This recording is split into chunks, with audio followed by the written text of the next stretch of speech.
Because realistically, I'm only going to fly it a half dozen times, and I'll put it on a shelf, and I'll forget about it, and I'll sell it in a couple years. But that's how I do. Okay, now let's get our ESC all tinned up. God, I hate carbon fiber dust. Gets on everything.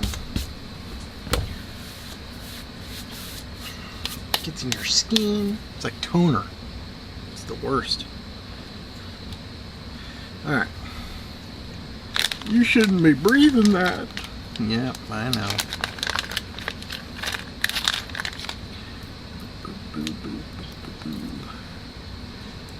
I'm gonna leave them about that long too. Where are you? Batteries have.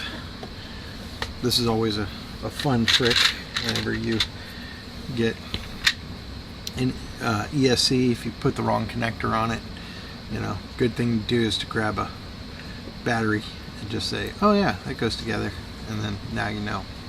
If I want to plug a battery into this thing, I better use the right cable. And what?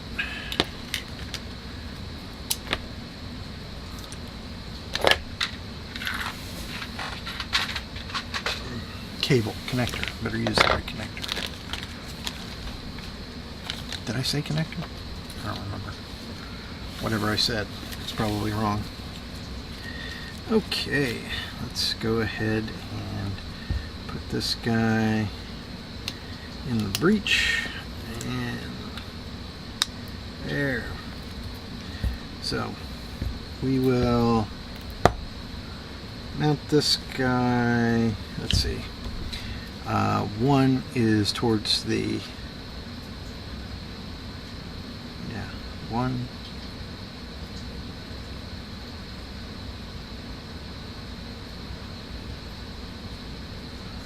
Well, which one's motor one? I'm guessing that's.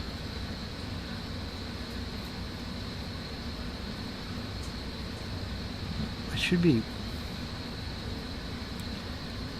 Yeah. 1, 2, 3, 4.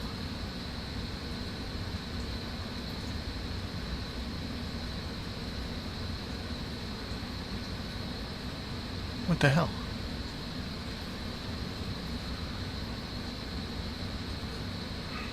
Whatever.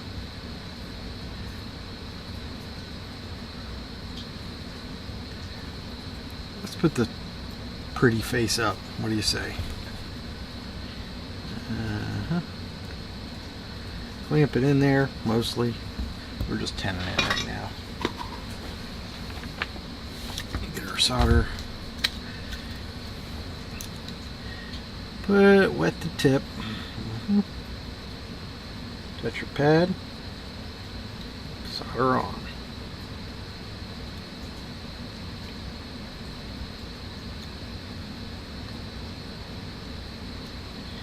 Keep an eye on it. Make sure you don't get too much of a blob.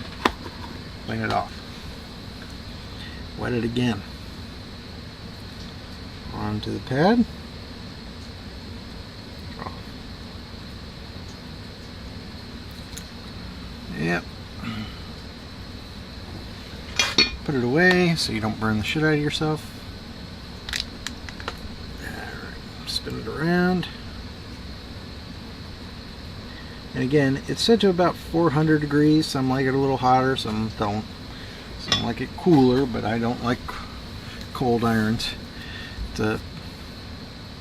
Your goal is to heat that pad without heating the fiberglass it's mounted to.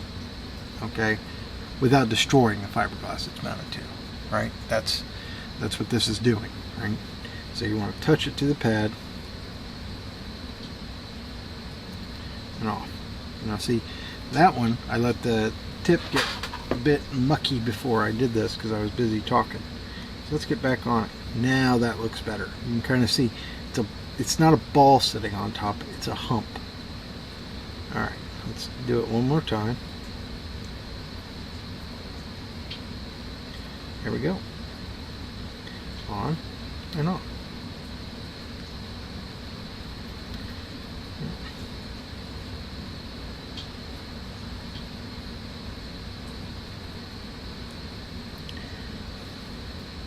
Looks pretty good, and you can see I got a little bit of ball in there, and I've got that oxidized layer. So that's the stuff you want to avoid. Don't weld or don't solder when you have junk on your tip. Sorry, let me get some more of my quads out of the damn way. So many quads. Okay. So that part is done. Let's go ahead and tin this little guy.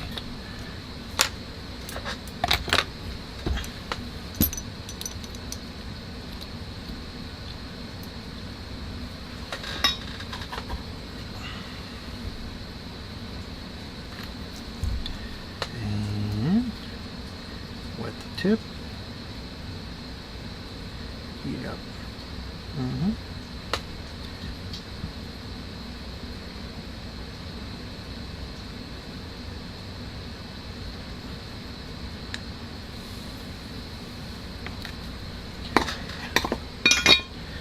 There's that one, and we want the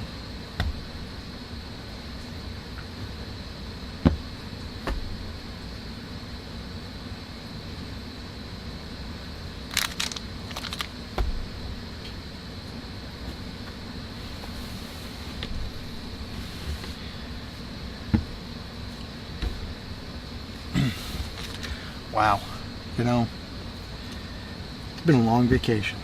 Long vacation.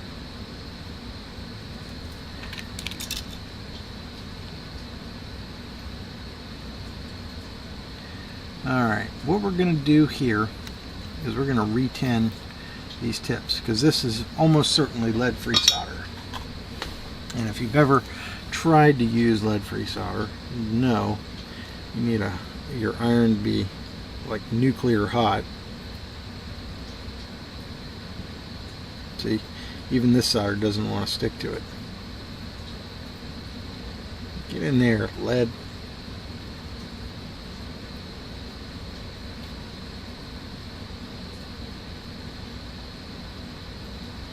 Yeah. Okay. Yeah, lead-free solder is just a terrible invention. That's all it is. Okay.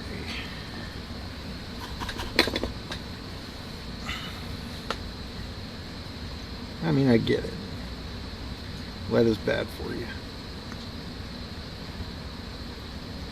But, you know, so is sugar.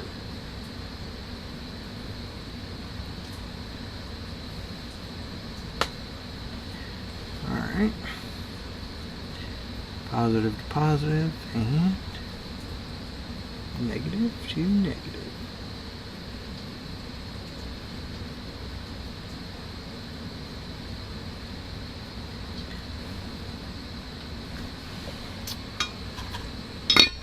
All right.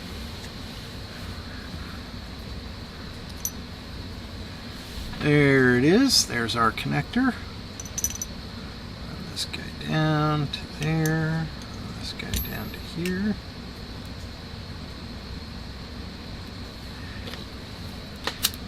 Lighter. Boom. All done. Yeah, that ought to work nice. And if not, we can always lengthen it later. Okay, set that guy over there. The next step is to get it in the airframe, and let's figure out what size we're dealing with here. This is the bits and bobs that came, Jesus, more fucking wire, that came with the stack. So we've got one little standoff and then a bunch of long, and then two little, yeah, alright, great. So, let's see. This guy comes up from the bottom, or Oh, interesting. Okay. So the frame is just a little snug on one end, which I think isn't necessarily a bad thing. And as a result, you can't just, well, I lied. Okay, you can just push the things through. We'll just use 2 for now. I'm going to be finding this wire for days. Okay. Alright, pour out all the little bits. What do we want? We probably want none of these. Yeah, so I don't like the way any of these look, and these are all M3. And that's great, this hole is an M3 hole, but I don't care. I'm running into screws.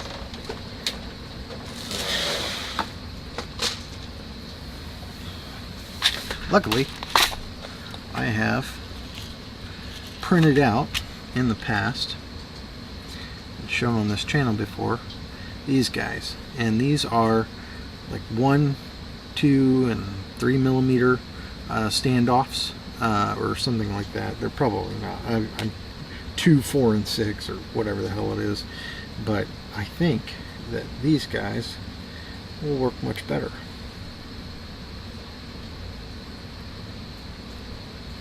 So, first thing we're going to do is just set this guy on,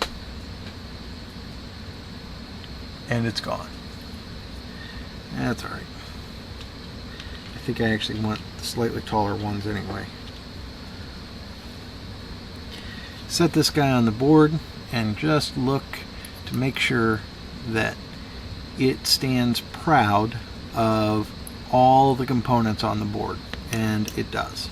Right, so these little guys here stand pretty tall, or, well, hang pretty low, I should say. And we just want to make sure that when we put this guy on there, that it's going to lift it up far enough to keep it out of there. And what I'm going to do is trim out around the hole a little bit.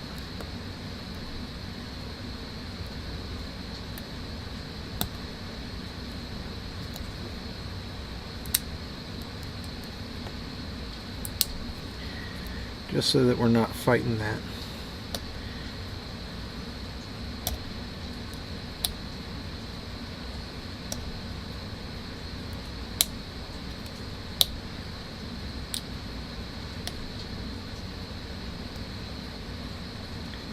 Yep.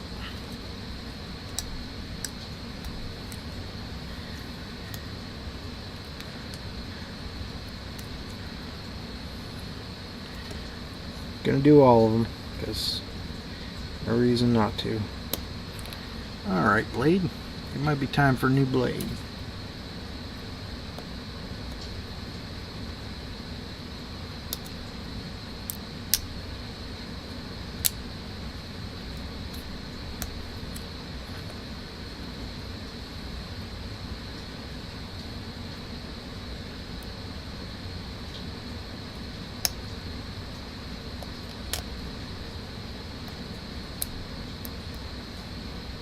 Okay, there.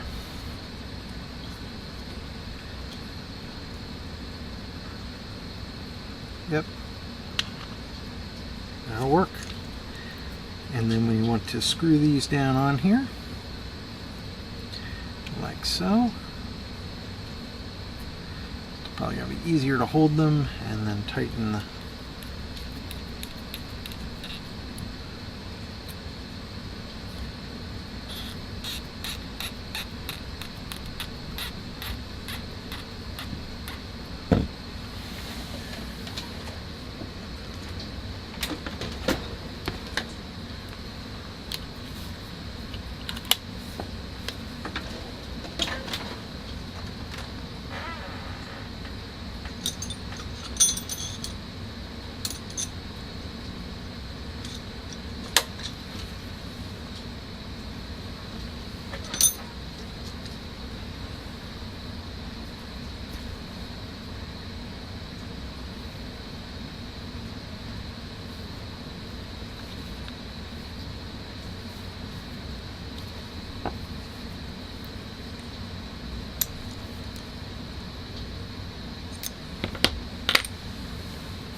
Tighten them down with power tools.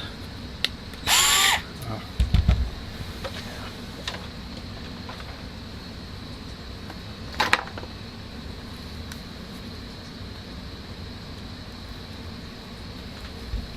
Just too much torque.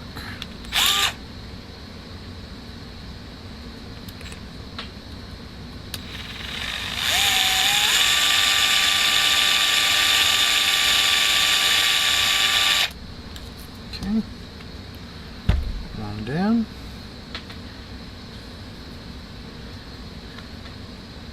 Yeah, having access to a 3D printer and TPU, you can pretty much guarantee that you always have the standoff you need.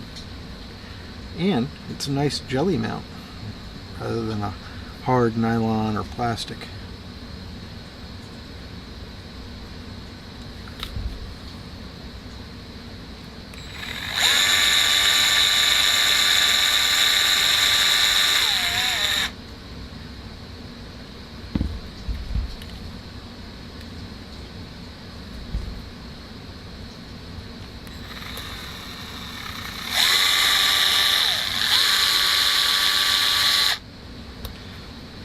Two. Can do all four. I don't normally do that.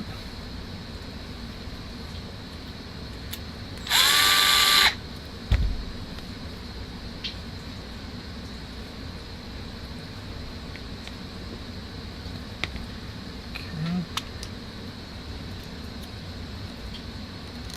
But with these jellies, they're hard to get in after the fact, so I tend to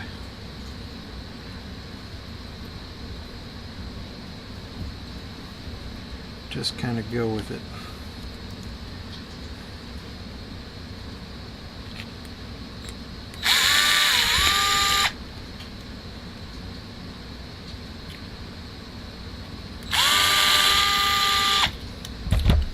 Come on, quit fighting me.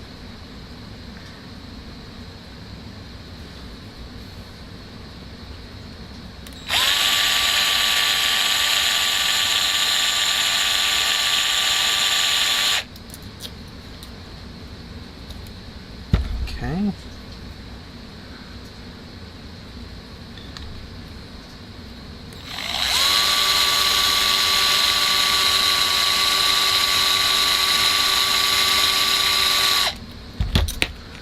There.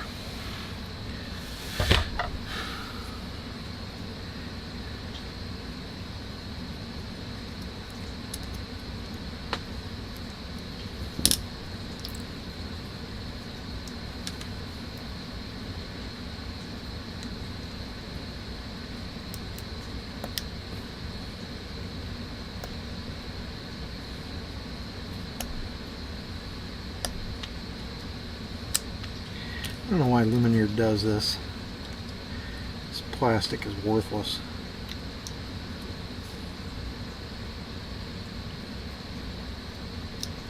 Should just cut it all off. Falls off half the time anyway. How are we doing? We're in an hour.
Yay!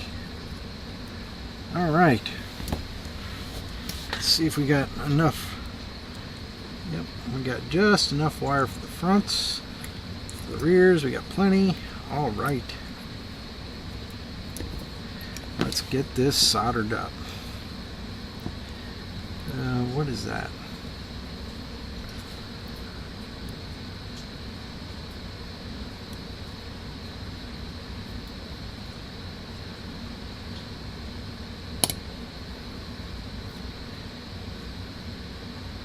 Looks like hair.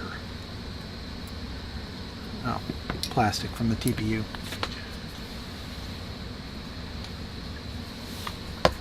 Alright, let's close this guy up. Don't need that right this second. Clean up just a little bit. That way we're not working against ourselves.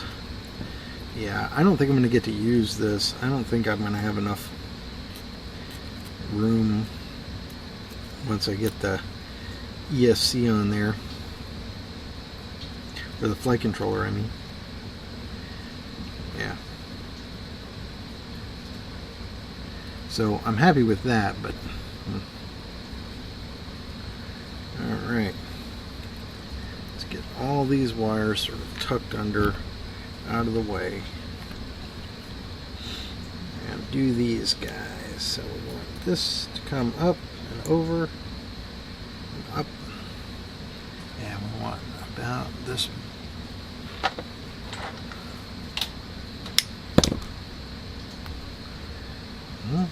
There's that one. Over and up.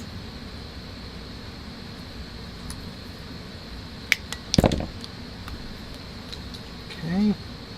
Oh, I did the wrong one, didn't I? That's alright, we'll make it work.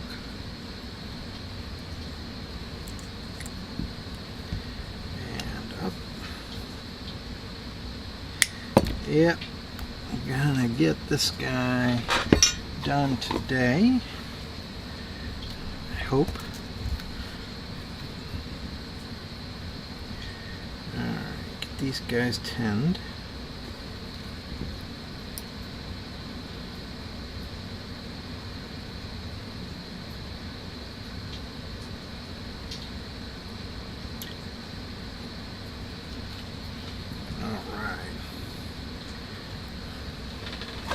Clean tip. Just go left to right.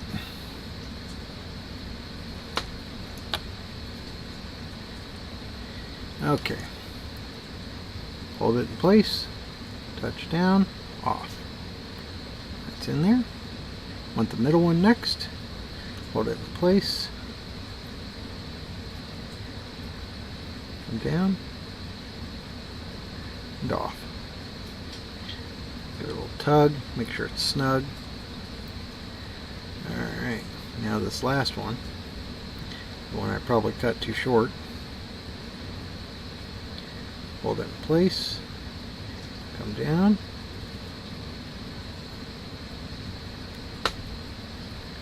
Yep, there it is.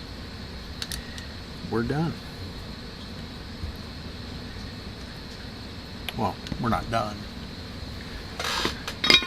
Next, do this other one. We want this one, then the middle one, then this guy. Okay, so come along, come up, cut about right there. Nip off the end, come along, come up, about right there, nip off the end. Over, come up, nip off the end. Okay. Get these guys tinned.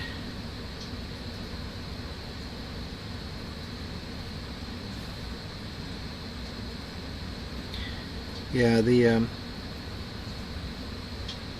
is okay. This is the slow part of the build, but it's probably the one people do wrong than most, I think. They tend to run their iron too hot. I've got mine still set at 400. That's Celsius. And use a tip that's appropriate for the size of pad. So I'm using the surface mount tip on my Hako 907. And it's an okay tip for this. It's hard to do. It's hard to get heat into pads on 5-inch builds, so I usually switch over to a tip like this for a 5-inch build. And just because those pads are a little bigger and there's more what's called thermal mass. And what that means is when you put your tip down onto, let's say, a ground pad on a 5-inch quad, that pad is actually connected to like everything on that board, right? And because that's generally how they're built, right? Ground is just sort of the common plane. Common is another name for ground. So when you put your solder tip to it, it doesn't want to heat up, because it's venting all that heat, it's radiating all that heat into the rest of the ground plane, right? And or the ground, the rest of the ground material, I should say, that's in that particular board. So you need to get it nice and hot, and the way you do that is by increasing the amount of surface area, and that conducts more energy, more heat into the unit being heated faster. So that's sort of the key with this, is getting the right tip, the right temperature, so that it heats up fast enough and doesn't destroy anything. And it takes a little bit of practice, but Diatone makes those little practice boards, and I strongly recommend them. They're great, and if you haven't done soldering in 10 years or whatever, definitely consider buying one, because it's these little pads they're good, but the boards are thinner now, thinner than what you may have worked on in the past. Like, when you're working on, there I go, burning myself again. When you're working on stereo components, the boards are 3 millimeters thick, so you've got a lot to work with, and the holes are usually through holes, and you've got stuff to work with there. On these little quads, you don't. Somewhere over here I have you've got a millimeter and a half of PCB, which isn't a whole lot, and it's real easy to get too much heat into them and ruin it, and that's just a bad day. Anytime you ruin parts, or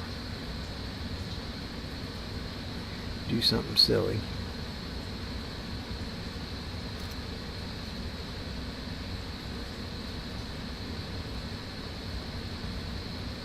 it is no fun. And believe me, I've ruined a few things in the time I've spent building.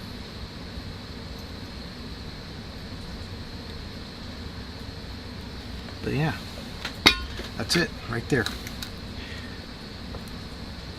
Get on it, get it done. Don't lollygag, don't hold your iron on there forever. And prep work makes everything so much better. Tin your pads ahead of time. Go through, cut and strip your wires like I'm doing, and you can do them all at once or or however you want to do it. I just tend to, I used to do one wire at a time, but usually I only do that now if I'm transferring quad stuff over or replacing an ESC or something like that. But now it's kind of on a new build like this, it's not really practical or worth a while. And the order of these, the soldering order, doesn't actually matter a whole lot, because you can change them around and be all holly sweet. And that's what I'll end up doing to any of these. And strangely enough, it seems to be motors 2 and 3 that end up needing reversing 9 times. Well, I don't want to say 9 times. I'll say 6 times out of 10. It's just how it works out, I guess.